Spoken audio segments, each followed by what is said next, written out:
Madame Florence stood silently at the entrance of the hidden room, smiling, but her eyes no longer looked human.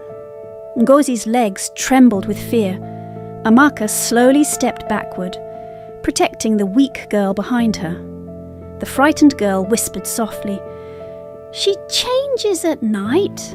Madame Florence tilted her head slowly, almost like she heard every word. Then suddenly, she laughed, soft at first, then louder, darker, more disturbing. "You girls have seen too much." The hidden room became cold instantly. The lights flickered violently, and the black skull door slammed shut behind Madame Florence.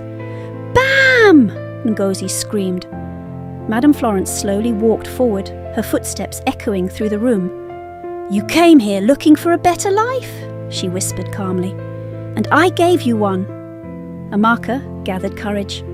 "You kidnapped these girls." Madame Florence stopped smiling immediately.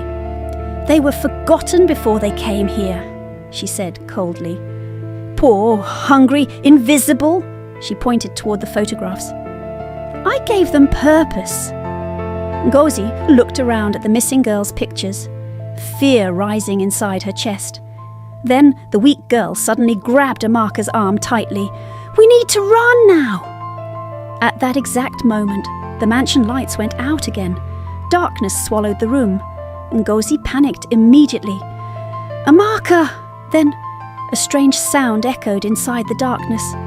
Breathing, heavy breathing, not human. The weak girl whispered fearfully, "She's changing!" Suddenly, two glowing eyes appeared in the darkness, bright, white, watching them. Ngozi began crying quietly. Then Madame Florence's voice echoed through the room, deep, distorted, terrifying. "You should have obeyed the rules." Amaka grabbed Ngozi's hand. "Run!"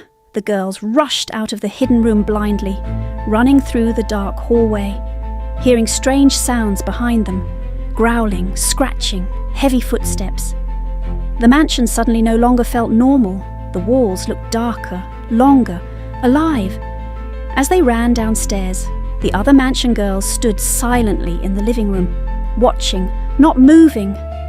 "Help us!" Ngozi screamed. But none of the girls moved. Their faces looked empty, broken, like they had already lost hope long ago. Then Kioma suddenly stepped forward. "There's another exit behind the kitchen!" Amaka quickly pulled Ngozi toward the kitchen hallway, the weak girl struggling to keep up behind them. But suddenly, the growling stopped. Silence, complete silence. Amaka slowed down carefully, breathing hard, then softly.